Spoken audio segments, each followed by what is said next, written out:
Bonjour et bienvenue dans les Chroniques d'une Lady, le podcast des romans classiques du 19e siècle chapitre par chapitre. J'espère que vous allez bien, que vous êtes prêts pour ce nouvel épisode. Installez-vous confortablement avec un thé. Rappel des chapitres précédents. Dans le chapitre 36, le lendemain, Lucy Steele rend visite à Elinor, mais la visite surprise d'Edward interrompit leur entretien, mettant tout le monde mal à l'aise. Dans le chapitre 37, Madame Jennings est devenue grand-mère et passe tout son temps chez sa fille et a prié sa fille aînée, Lady Middleton, d'inviter les demoiselles d'Ashwood toute la journée. Mais cela est très pénible pour toutes les jeunes filles. On apprend également que John d'Ashwood souhaite inviter ses sœurs chez eux, mais sa femme Fanny refuse et persuade son mari d'inviter les demoiselles Steele à la place. Raison et sentiment, chapitre 38. Madame Palmer était si bien qu'au bout de 15 jours, que sa mère ne trouva plus nécessaire de lui donner tout son temps et se contenta de la visiter 1 ou 2 fois par jour. La 3e ou 4e matinée, en revenant de chez sa fille, elle entra dans le salon où Elinor travaillait seule, avec un air d'importance, comme pour la préparer à entendre quelque chose d'extraordinaire. « Mon Dieu, ma chère Elinor, est-ce que vous savez les nouvelles ?» Elinor eut un instant l'idée qu'elle voulait parler du retour de Willoughby, dont elle avait déjà prévenu Marianne. « Mon Dieu, non, ma chère, il s'agit bien d'autre chose, vraiment. Qu'est-ce que me font les Willoughby à présent ?»« Ce sera peut-être plutôt fait de me le dire, chère madame, dit en riant Elinor. Allons, je le veux bien, mais c'est si étrange. Écoutez, quand je suis entrée chez Charlotte, je l'ai trouvée, la pauvre petite mère, fort en peine pour son enfant. Elle croyait qu'il allait mourir. Il criait, ne voulait rien prendre, il était tout couvert de petits boutons rouges. Et donc je lui ai dit à ma fille de se calmer que ce n'était que la rougeole. La nourrice dit de même. Mais Madame Palmer fut mécontente qu'on n'eût pas envoyé chercher le docteur Donovan. On y alla et ils n'ont eu le bonheur de trouver précisément comme il revenait de Harley Street, de chez votre frère. Il vint à la minute et assura qu'il n'y avait rien à craindre, alors Charlotte avait été bien contente. Elinor écoutait avec intérêt mais ne pouvait s'empêcher de sourire de l'importance de cette nouvelle grand-mère. « Mais voici, dit la bonne Jennings, à ma nouvelle. Quand le docteur sortait, je lui demanda « Avez-vous des nouvelles de Harley Street, de chez Monsieur John d'Ashwood ?» Prenant un air grave et mystérieux, il s'approcha de moi et me dit « Si je suis allée aujourd'hui chez John d'Ashwood, c'est pour sa femme qui est mal, très mal, je vous assure. »« Mon Dieu !» s'écria Elinor, « Fanny est malade ?» Voilà exactement ce qu'il m'a dit ma chère. Et j'ai crié tout comme vous, quoique je ne l'aime guère, mais quand on est malade ou mort, tout s'oublie. « Rassurez-vous, madame, m'a-t-il répondu. Et rassurez aussi les jeunes demoiselles d'Ashwood. Leur belle-sœur n'en mourra pas puisque la colère ne l'a pas étouffée, mais elle n'en a pas été loin. »« La colère, Fanny ? Mais contre qui ?» « J'ai demandé la même chose, répond Madame Jennings, et voici ce que j'ai appris. Monsieur Edward Ferrars, le frère aîné de Madame d'Ashwood, ce même jeune homme sur lequel je vous raillais à Barton, vous savez bien, mais à présent je serais bien fâchée que vous lui ayez donné votre cœur. Il paraît qu'il est engagé depuis plus d'1 an avec ma cousine Lucy. Personne ne s'en doutait excepté Anne. Auriez-vous cru cela possible ? Lucy est gentille, elle est vive, alerte et précisément de cette espèce de jeune fille qui plaise aux garçons timides, parce qu'elles font toutes les avances. Mais que cette amourette soit allée si loin et depuis si longtemps sans que personne l'ait su ni soupçonné, c'est cela qui est étrange. Je ne les ai jamais vus ensemble, car je suis bien sûre que j'aurais tout deviné. Mais ce grand secret était si bien gardé que ni Madame Ferrars, ni votre belle-sœur, ni personne au monde ne le soupçonnait. Je suis sûre qu'il n'y aura pas la moindre difficulté et que Madame d'Ashwood va sauter de joie. Donc ce matin, Anne est entrée chez votre belle-sœur, qui était seule dans son cabinet et ne se doutait guère de ce qu'elle allait apprendre. Il n'y avait pas 5 minutes qu'elle avait dit à son mari que son frère paraissait à présent indifférent à toutes les femmes et qu'elle s'était sûre qu'on l'amènerait bientôt à épouser Milady. Le nom m'échappe. Et voilà qu'Anne lui annonce comme la plus belle chose du monde qu'il est engagé avec Lucy. Vous pouvez penser à quel coup c'était pour son orgueil et sa vanité. Elle s'y mise dans une telle fureur qu'il lui a pris de violents maux de nerfs et a poussé de tels cris que votre frère, qui était en bas dans sa chambre, écrivant à son intendant de Norland, les a entendus. Il est accouru. Et en fait, Lucy est entrée aussi, tout effrayée pour donner de secours à sa chère Fanny, et jugez comme elle a été reçue, la pauvre petite.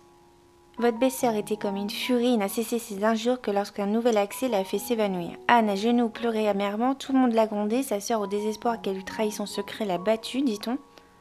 Dès que Fanny put parler, ce fut pour déclarer qu'elle ne prétendait pas que ces ingrates Steele fussent un instant de plus chez elle. Mais les accès de maux de nerfs se succédaient d'une manière si effrayante qu'il prit le parti de chercher le docteur Donovan, qui trouva toute la maison en rumeur. Le carrosse était à la porte pour emmener mes pauvres cousines chez leurs parents. Elle descendait l'escalier quand il arriva. La pauvre Lucie pouvait à peine marcher. Anne était à moitié folle de douleur. Mon Dieu, dans quel état sera le pauvre Édouard quand il apprendra cela ? Monsieur Donovan pense de même. Nous en avons jasé ensemble pendant une demi-heure. Enfin, il m'a quitté pour y retourner. Il avait grande envie d'y être à l'arrivée de Madame Ferrare. Madame Dashwood l'a fait prier de venir, dès que mes pauvres cousines ont été parties. Elle est sûre que sa mère va aussi tomber en syncope. Je ne vois pas pourquoi Édouard Ferrare n'épouserait pas Lucie Steele. Ce n'est pas la femme qui fait le mari. Lucie n'a rien ou presque rien, c'est vrai aussi, mais elle a des charmes et du savoir-faire. Personne n'est plus gentil dans une maison. Et si Madame Ferrare leur donnait seulement 500 livres par an, qu'elle brillera autant qu'une autre avec 1000. Et si Madame Jennings arrêta son flot de paroles. Et comme Elinor avait eu le temps de rassembler ses idées, elle put répondre très calmement. Pour elle, il n'y avait rien de nouveau, elle le savait depuis très longtemps. Et elle était préparée à cet événement. Elle savait qu'un jour ou l'autre, tout le monde allait le savoir. Et elle fait en sorte qu'on ne la soupçonnait pas d'y prendre un intérêt particulier. Et puis en plus de ça, Madame Jennings pensait depuis longtemps qu'elle n'était plus attachée à Édouard. Et comme Marianne n'était pas à côté d'elle, elle se sentit très capable de parler de cette affaire sans embarras et de donner son sentiment avec impartialité.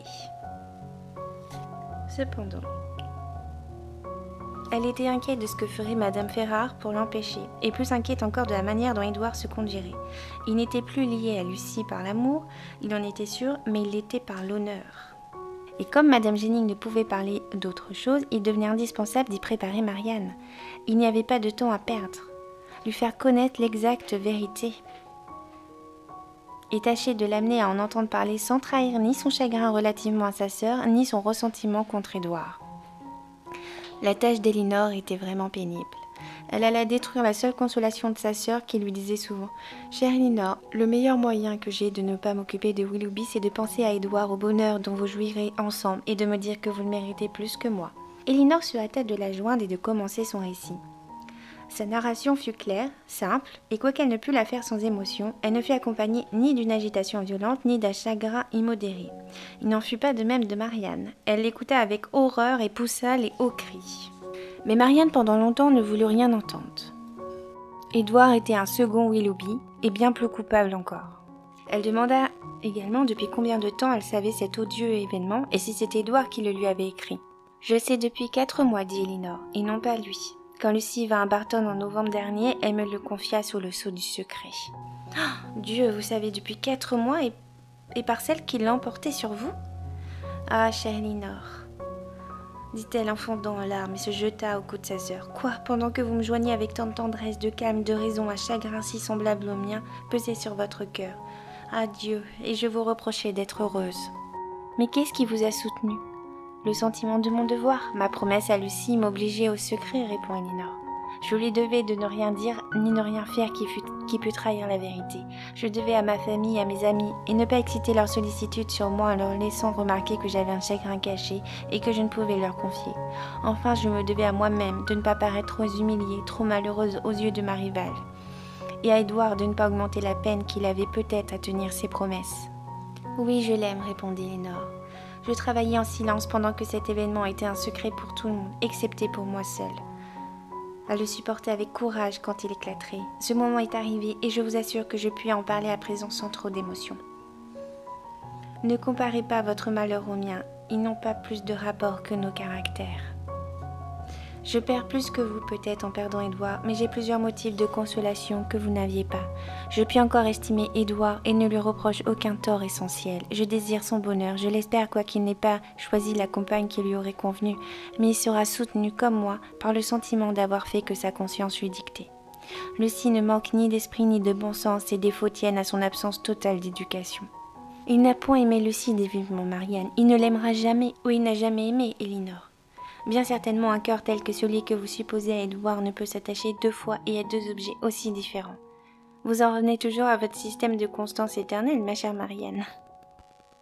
Quand on a eu le malheur d'être trompé dans un premier attachement, on aurait encore celui de ne pouvoir plus s'attacher à personne, et parce qu'un cœur sincère et sensible a été déchiré, rien ne guérira sa blessure, et il doit rester isolé toute la vie. Non, non, cela ne peut être, non, je ne puis le croire. Ainsi, c'est la sage et la prudente Elinor, qui pense que l'on peut ainsi passer sa vie d'attachement en attachement, répondit Marianne.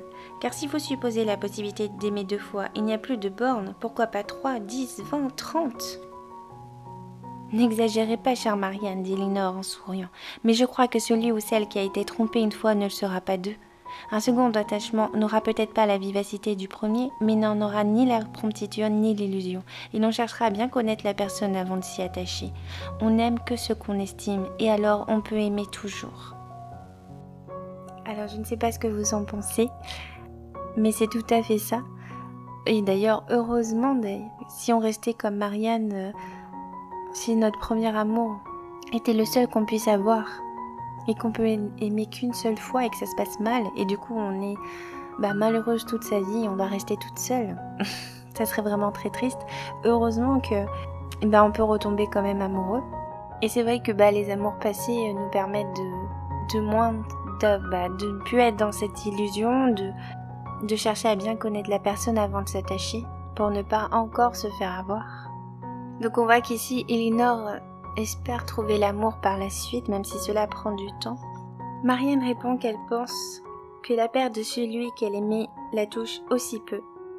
Votre courage, votre empire sur vous-même sont peut-être moins étonnants, et votre malheur est alors en effet très supportable. Et c'est là qu'Elinor lui révèle toute la vérité et lui explique tout ce qu'elle a ressenti. Je vous entends, Marianne, vous supposez que je ne suis pas susceptible d'un attachement vif, et que par conséquent, je ne suis pas très malheureuse. Vous vous trompez, j'ai tendrement aimé Édouard et j'ai cru l'être de lui. J'ai longtemps nourri l'espoir enchanteur d'être sa compagne et la pensée que nous serions heureux ensemble. Le coup qui m'a frappé était inattendu et m'a laissé sans espérance, sans consolation. Pendant 4 mois, j'ai porté seule tout le poids de ma douleur, sans avoir la liberté de la soulager en la confiant à une amie, ayant non seulement mon propre chagrin à supporter, mais aussi le sentiment du vôtre, de celui de ma mère, et quand vous viendrez à l'apprendre, et nous en même vous y préparer. J'avais appris mon malheur par la personne même dont les droits plus anciens que les miens et plus sacrés, puisqu'ils reposaient sur une promesse solennelle, m'ôtaient toute espérance. Et j'avais cru voir dans cette confidence un triomphe et des soupçons jaloux qui m'obligeaient à montrer une complète indifférence pour celui qui m'intéressait si vivement. J'étais obligée d'entendre sans cesse le détail de leur amour, de leurs projets, et dans ces cruels détails, pas un mot, pas une circonstance qui pût me consoler de perdre Édouard, pour jamais, en le montrant, moins digne de mon affection. Au contraire, tous les éloges de Lucie, tout ce qu'elle me disait de lui justifiait mon opinion en augmentant mes regrets. Vous avez vu comme j'ai été traitée ici par sa mère et sa sœur. J'ai souffert la punition d'un amour auquel je devais renoncer, et tout cela dans un moment où j'avais encore à supporter le malheur d'une sœur chérie. Ah, Marianne, si vous ne me jugez pas tout à fait insensible, vous devez penser que j'ai bien assez souffert. Cette fermeté, ce courage qui vous étonne sont le fruit de mes constants efforts pendant tout le temps que j'ai été forcée de me taire. Si j'avais pu vous ouvrir mon cœur dans les premiers moments, vous m'auriez trouvé peut-être aussi faible que je vous parais forte à présent. Ah, je n'aurais pas même alors pu vous cacher à quel point j'étais malheureuse. Marianne fut tout à fait convaincue et ses larmes recommencèrent à couler. Elle prit sa sœur dans ses bras, et dans la disposition actuelle de Marianne, Elinor eut de peu de peine à obtenir ce qu'elle désirait. Marianne en effet s'engagea à ne parler jamais d'Édouard ni de Lucie avec amertume, à ne témoigner à cette dernière ni mépris, ni haine, ni colère dans le cas où elle la rencontrerait, à voir Édouard avec la même cordialité si l'occasion s'en présentait. Marianne tint ses promesses d'une manière admirable, elle entendit tous les bavardages de Madame Jennings sur le sujet sans disputer avec elle ni la contredire en rien, et répétant souvent « Oui madame, vous avez raison ». Elinor fut si enchantée de la victoire que Marianne remporta sur elle-même que ce ne fut une consolation pour elle. Hélas, la pauvre Elinor ne se doutait pas combien cet effort était pénible à sa sœur. Ses nuits étaient sans sommeil, ses jours sans tranquillité. Elinor, sans cesse auprès d'elle, s'apercevait peu de son changement graduel, de sa pâleur, de sa maigreur qui frappait ceux qui la voyaient moins habituellement. Elle recommença à ne pas sortir de chez elle. La crainte de rencontrer donc Monsieur et Madame Willoughby fut son prétexte auprès d'Elinor, qui comprenait trop bien ce motif pour l'apprécier et qui, n'ayant elle-même aucune envie de se trouver avec eux ou avec Édouard, resta aussi plus souvent à la maison. Le lendemain de son entretien avec Elinor, Marianne eut une autre épreuve à soutenir. Ce fut une visite de son frère, qui vint tout esprit pour parler de la terrible affaire et apporter à ses sœurs des nouvelles de sa femme. En effet, pour Marianne, c'est très compliqué de comprendre qu'Elinor soit aussi forte, qu'elle ne soit pas triste, alors que Marianne, quand elle a appris pour Willoughby, elle était complètement dévastée, elle ne mangeait plus, elle ne sortait plus, elle ne faisait que pleurer, et elle n'a rien vu de tout ça pour Elinor. Elle a été restée calme, elle a tout gardé au fond d'elle, elle ne l'a jamais vue pleurer, et le fait d'apprendre ça, elle est complètement... Elle dit qu'elle est insensible, qu'elle n'aimait pas Édouard, et surtout qu'elle l'apprend par Lucie en fait. Ça aurait été Marianne, mais elle aurait piqué une colère, elle aurait été complètement, mais vraiment dévastée, encore pire que quand elle l'a pris par Monsieur Willoughby et que c'était la fin. Elinor enfin révèle ses vrais sentiments de comment elle a supporté tout ça, comment elle a appris cette nouvelle. Elinor a obtenu de sa sœur qu'elle reste assez neutre dans ses propos, qu'elle n'ait pas du ressentiment sur Édouard et de la colère après Lucie, si on en vient à parler de cette histoire, ce qui est tout à fait possible, parce que Madame Jenny ne va pas arrêter d'en parler. Du coup, les deux demoiselles Dashwood restent assez tristes et vont rester plus isolées chez elles parce qu'elles ont peur chacune de rencontrer soit Édouard, soit Lucie, soit Monsieur et Madame Willoughby. Elles n'ont pas du tout envie de parler de cette histoire. Et on apprend à la fin du chapitre que le lendemain, elles ont un entretien avec leur frère pour leur parler de la situation de leur femme, ce qui s'est passé de cette terrible affaire. Raison et sentiment, chapitre 39. Monsieur John Dashwood commence. « Vous avez entendu parler de ce que je suppose, dit-il avec une grande solennité dès qu'il fut assis, de la choquante découverte qui se fit hier chez nous, tout le monde gardant un profond silence. » Il avait espéré qu'une foule de questions le tirerait d'affaire et qu'il n'aurait qu'à répondre. On ne lui en fit point. « Votre sœur, dit-il enfin, a souffert considérablement. Le docteur Donovan... Mais j'y reviendrai ensuite. Il faut d'abord vous dire que Madame Ferrars a aussi été très affectée, et c'est bien naturel. Malgré son chagrin, il fut impossible à Marianne de s'empêcher de sourire. Et il s'en aperçut. « Oui, riez, Marianne, vous ne rirez pas, je crois, quand vous saurez que je vous avais failli perdre votre belle-sœur. Pauvre Fanny, elle a été tout le jour hier en convulsion. » Alors, sachant comment elle est méchante, Fanny, je pense que ça les fait quand même bien rire, en fait. Donovan assure qu'il n'y a nul danger. Elle a dit que de sa vie, elle n'aura plus confiance en personne. Trouver une telle ingratitude après tant de bonté et tant de générosité, je crois qu'elle vous aurait plutôt 1000 fois soupçonné Elinor plutôt que cette Lucie. Allez, premier pic, c'est parti. C'était par excès d'amitié qu'elle avait invité ces jeunes personnes à venir demeurer chez nous. Elle trouvait qu'elle méritait cette faveur. Les demoiselles Steele étaient attentives, empressées, toujours prêtes à dire des choses flatteuses à tout le monde, à faire tout ce que Harry voulait, et 1000 jolis petits ouvrages. Enfin que c'était deux compagnes très agréables, car sans cela, elles vous auraient invité toutes les deux à rester avec nous, pendant que votre bonne amie soignait sa fille. Ici John s'arrêta en s'admirant d'avoir si bien parlé, et afin d'être remercié de la bonté de Fanny, ce qui fut fait avec un air d'ironie, que John ne remarqua point, et continua. Ce que la pauvre Madame Ferrars a souffert quand sa fille lui a appris la chose. Elle arrangeait pour son fils un superbe mariage, apprend tout à coup qu'il est engagé envers une autre, et quelle autre, mon Dieu, une petite fille sans naissance, sans fortune venant on ne sait d'où. Ici la tante Jennings voulut éclater. Elinor la retint en lui serrant doucement la main, elle se tut pour le moment. Et elle se décida à envoyer chercher Édouard. Jamais de la vie, poursuivit John, un tel soupçon ne lui serait entré dans la tête si elle le croyait attaché à quelqu'un. Enfin, cette bonne mère était à l'agonie. Nous nous consultâmes cependant sur ce qu'il y avait à faire, et elle se décida à envoyer chercher Édouard, et vint immédiatement. Je vous ai dit la cause du mal de Fanny. Vous savez qu'elle est mieux, cela vous suffit, je crois. Le reste s'apprendra en son temps. Non, non, mon frère, s'écria Elinor. Dites tout, nous voulons tout savoir. Le sort de Monsieur Ferrars nous intéresse aussi. Qu'a-t-il dit? Que veut-il faire? Croiriez-vous que malgré tout ce que sa mère, sa sœur et moi-même, dont la vie n'est pas à dédaigner, nous avons pu lui dire et lui représenter pour rompre son engagement, tout a été inutile, répond John Dashwood. Je n'aurais jamais pu croire Édouard fut aussi entêté et aussi insensible. Sa mère a eu la condescendance de lui expliquer ce qu'il pouvait attendre de sa libéralité s'il consentait à épouser Mademoiselle Morton. Elle lui a dit qu'elle lui donnerait ses terres de Norfolk, qui rapportent clair et net 1000 livres de revenus. Elle lui a même offert à la fin 1200 livres, lui déclarant en même temps que s'il persistait dans sa liaison, il pouvait s'attendre à la misère la plus complète, que les 2000 livres de capital qui sont à lui et qu'elle ne peut lui ôter seraient tout ce qu'il aurait jamais à prétendre, qu'elle ne le verrait plus. Elle ferait tout son possible pour lui nuire.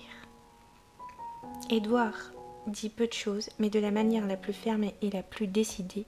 Je l'ai promis et je tiendrai mes engagements. Voilà tout ce que nous pûmes obtenir de lui. Voyez à présent comment on peut se fier aux apparences. Qui aurait cru Édouard capable de répondre ainsi à sa mère? Moi, dit enfin Madame Jennings, qui brûlait de parler, dès que je l'ai connu, je l'ai regardé comme un honnête homme. J'ai quelques mots aussi à dire dans cette affaire. Ainsi, Monsieur Dashwood, je vous prie de m'excuser si je vous dis ma façon de penser. Lucy Steele est ma cousine, et celle aussi de Lady Middleton, dont le nom et le titre valent bien autant que ceux de Madame Ferrars. Quant à Lucy, elle n'est pas riche, et ce n'est pas sa faute. Mais elle est jolie, aimable, et on ne peut nier cela, et elle mérite aussi bien qu'une autre d'avoir un bon mari. Vous ignorez son origine, eh bien, vous allez la connaître. Son père était mon cousin, issu du Germain. John Dashwood fut très étonné. Je vous assure, madame, lui dit-il, que je ne veux manquer de respect à aucun de vos parents. J'ignorais que mademoiselle Steele avait l'honneur de vous appartenir. Mademoiselle Lucy m'a toujours paru une jeune personne très méritante, très aimable, et pour qui nous avions, j'ose dire, beaucoup d'amitié. Mais dans le cas présent, vous comprenez qu'un mariage est impossible. Nous souhaitons tous qu'elle soit heureuse, mais j'en doute fort, car Madame Ferrars tiendra sa parole. Je suis fâchée, madame, d'avoir à vous l'apprendre par une rupture complète entre la mère et le fils. Édouard est rejeté pour toujours. Et Madame Ferrars n'a plus que 2 enfants, Robert et Fanny. Édouard a quitté hier la maison, mais était-il parti ou resté en ville? C'est ce que j'ignore. Vous comprenez que nous ne pouvons plus avoir de relation avec lui. Pauvre jeune homme, s'écria Elinor, que va-t-il devenir? Le mari de Lucy Steele, sans doute, dit John, et un pauvre misérable qui aura à peine de quoi se nourrir, né avec l'espoir d'une telle fortune et se voir réduit presque à rien. Comment un homme peut-il vivre avec cela? Il sera accablé par un cruel souvenir. Il aurait pu, s'il n'avait été faux, avoir les 2000 livres de revenus et 500 autres, car Mademoiselle Morton aura 30 000 livres. Pauvre jeune homme, s'écria encore Madame Jennings. Il serait le très bienvenu si vous voulez venir loger et manger chez moi. Je lui dirai si je pouvais le voir. Le cœur d'Elinor la remercia de sa bonté pour Édouard. S'il avait voulu, madame, il aurait une bonne maison, où il aurait pu nous inviter très souvent, répond John. À présent, tout est fini, et si jamais il a une chaumière ou quelque logement semblable, je doute que personne soit tenté d'aller le voir. On y ferait maigre cher. Ce qu'il y a de pire, c'est que c'est sans retour, car il se prépare quelque chose contre lui, et l'on ne s'en tiendra pas aux menaces. Madame Ferrars s'est déterminée, avec sa bonté et sa justice accoutumée, à donner immédiatement à Robert ce que devait avoir Édouard, et à lui assurer 1000 livres par an. Je viens de la laisser avec son avocat parlant de cette affaire. Bien, dit Madame Jennings. Elle se venge, et chacun à sa manière. La mienne ne serait pas de rendre un de mes fils indépendant, parce que l'autre m'aurait blessé. Il se leva et prit congé d'elle, en leur assurant sans cesse que Fanny n'était point en danger, qu'il n'y avait plus aucune inquiétude à avoir. À peine fut-il sorti que les 3 dames, unanimes dans leurs sentiments, louèrent la noble conduite et le désintéressement d'Édouard, autant qu'elles blâmèrent Madame Ferrars et Dashwood. Elinor et Marianne savaient seules combien il avait de mérite à avoir écouté la voix de l'honneur aux dépens de la perte de sa fortune et du sacrifice de son bonheur. En effet, John Dashwood est du côté de Madame Ferrars et le voit comme un vaurien qui a mal répondu à sa mère, qui n'est pas du tout dans son honneur, qui ne respecte pas les choix en fait de sa mère, qui vient de tout perdre par sa faute, alors que pour lui il aurait totalement pu revenir sur ses engagements et choisir la bonne personne qui correspond aux caractéristiques que sa mère a décidées. Donc en fait pour lui tout est la faute d'Édouard, c'est lui qui a choisi, qui a fait ce choix et maintenant il doit en répondre. Et ça paraît tout à fait logique que Madame Ferrars le déshérite et ne le considère carrément plus comme son fils. Ce qui est bien et qu'on peut apercevoir, c'est que Madame Jennings a vraiment un bon cœur, qu'elle prend la défense de Lucy Steele parce qu'elle fait partie de sa famille, et qu'Édouard aussi, comme elle dit, c'est un honnête homme qui croit en ses engagements, il tient ses promesses, quoi qu'il arrive et quoi que cela lui en coûte. Donc bien au contraire, pour elle, c'est quelqu'un de vraiment très respectable, et d'ailleurs elle le dit, que sa porte est grande ouverte pour Édouard et sa femme, enfin sa future femme. Pendant 2 jours, elle n'apprit rien de nouveau. Madame Jennings qui se décida à aller faire une visite à Lord Bourne et à ses cousines Steele, plus encore par curiosité que par intérêt. Le 3e jour était un dimanche et le temps était si beau pour la saison, c'était la 2e semaine de mars. qu'elle eut envie d'aller se promener dans les jardins de Kensington, où il y aurait sûrement beaucoup de monde. Elle proposa à Elinor de l'accompagner. « Je parie, lui dit-elle, que nous trouverons là les styles et que je n'aurai pas besoin d'aller plus loin. Je n'ai pas trop envie, s'il faut le dire, de faire connaissance avec les parents chez qui elle demeure. Ce sont des gens un peu communs. Mais pourquoi ne feriez-vous pas une visite à cette chère Lucie qui vous aime tant et dans une occasion si importante? Peut-être y trouverez-vous Monsieur Ferrare, vous lui feriez votre compliment en même temps, si vous veniez avec moi. » Elinor dit seulement qu'elle serait bien aise d'aller savoir des nouvelles de sa belle-sœur et se préparer à suivre Madame Jennings. La languissante Marianne, qui craignait de rencontrer Willoughby, préféra rester. Le jardin est en effet rempli de promeneurs. Elinor, tout en regardant autour d'elle et en tremblant de rencontrer Édouard ou Willoughby, elle ne vit ni l'un ni l'autre. Mais au détour d'une allée, elles virent au milieu d'un groupe de promeneurs la grosse Anne Steele, plus parée qu'à l'ordinaire et couverte de rubans couleur de rose. Dès qu'elle aperçut Elinor, elle quitta ses amis et vint auprès d'elle, d'abord avec un peu de timidité, mais Madame Jennings la salua si amicalement et Elinor si poliment. « Allez avec elle, ma chère, et faites-la causer, elle vous apprendra tout ce que vous voudriez savoir. Vous voyez que je ne puis quitter Madame Clark. » Ce qui fut heureux pour la curiosité de Madame Jennings, c'est qu'Anne parla tant qu'on voulut sans la provoquer, car Elinor ne lui fit pas une seule question. « Vous avez appris la grande nouvelle, je suppose. Madame Jennings est-elle bien en colère? »« Contre vous? Non, pas du tout, je vous assure, » répond Elinor. « Et Lady Middleton est-elle bien fâchée? » ?»« Je ne l'ai pas vue, mais je ne puis le supposer. » C'est du bonheur, et je suis bien contente. Oh mon Dieu, mademoiselle Dashwood, j'en ai bien eu assez à supporter la colère de votre belle-sœur et de Lucie. Je n'avais encore jamais vu Lucie dans une telle rage contre moi. Mais à présent, elle est bien aise que j'y parlais. Elle s'en mariera plus tôt. Aussi, regardez, elle m'a donné ce ruban qu'elle a retourné et bouclé sur mon chapeau. Elinor, qui n'avait rien à dire sur les rubans et l'amour d'Anne, et qui désirait savoir autre chose, prit sur elle de lui demander des nouvelles de sa sœur, et pourquoi elle n'était pas à Kensington. C'est qu'elle a son amoureux près d'elle et qu'il a mieux aimé lui parler en liberté que de se promener. Nous commencions à être tous bien en peine, continua Anne. Ce fut mercredi que l'affaire se découvrit. Nous avions entendu parler d'Édouard ni jeudi, ni vendredi, ni samedi. Nous ne savions pas ce qu'il était devenu. Enfin, ce matin, comme nous revenions de l'église, il est arrivé, triste. Il y a bien de quoi. Il nous a tout raconté, ce que sa mère lui a dit et ce qu'il a répondu. Il veut Lucie, seulement Lucie et aucune autre, puisqu'il a promis, et sa mère l'a déshéritée et chassée de chez elle. Lucie était bien triste. Aussi, en entendant cela, vous comprenez. Mais Édouard a pourtant 2000 livres qu'on ne peut lui ôter, et qui sait si Lucie trouverait si vite un autre mari.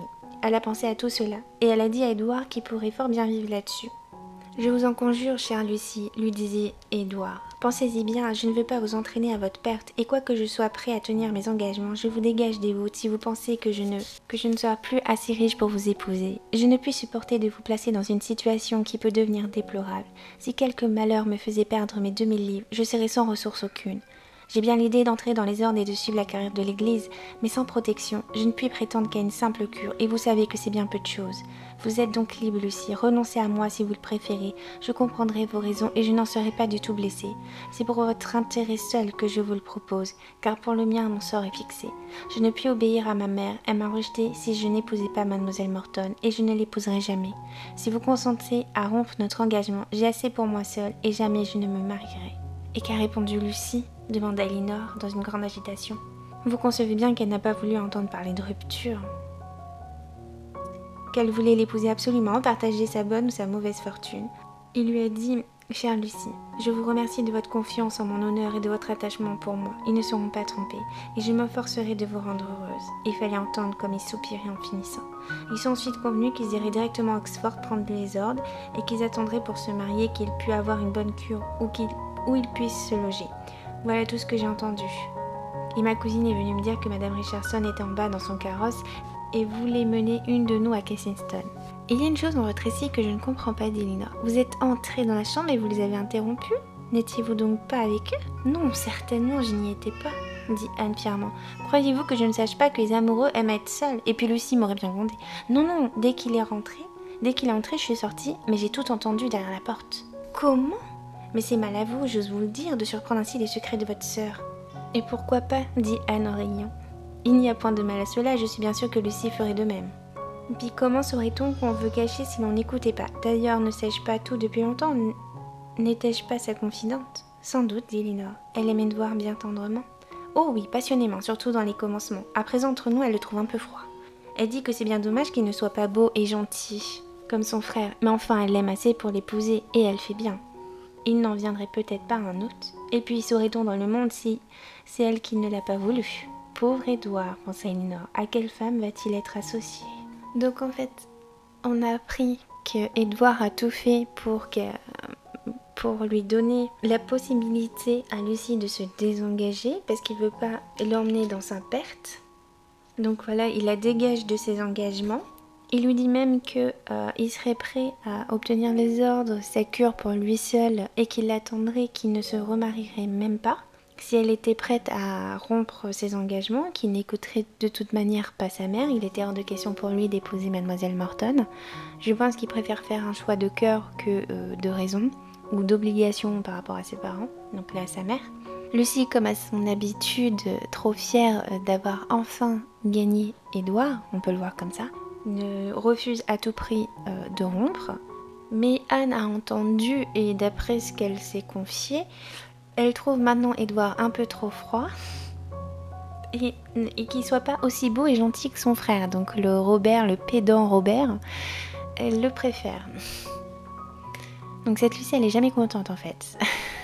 Elle nous fait tout un plat comme quoi Édouard est magnifique, qu'elle aime de tout son cœur. Et là, elle est en train de nous dire qu'elle préfère son frère, qui lui a fait une belle remarque sur le chapeau à plumes qu'elle a pris à Elinor lors d'une soirée. Donc on peut comprendre qu'Elinor a vraiment beaucoup de tristesse pour Édouard parce qu'elle sait au fond d'elle que il est amoureux d'elle et il a tellement d'honneur, il s'est tellement engagé qu'il ne peut rompre. Même s'il a essayé de rompre, de se désengager, il est obligé d'attendre la réponse de Lucie, mais comme Lucie veut à tout prix se marier, il n'a pas le choix.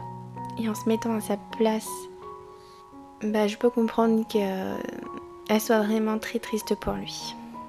Il manquerait plus que Lucie finisse avec Robert, bon, j'en doute fortement, mais bon, ça serait vraiment très marrant. Comme quoi, ils sont vraiment bien assortis tous les deux. Je vous remercie de m'avoir écouté. Je vous dis à très vite pour un nouvel épisode.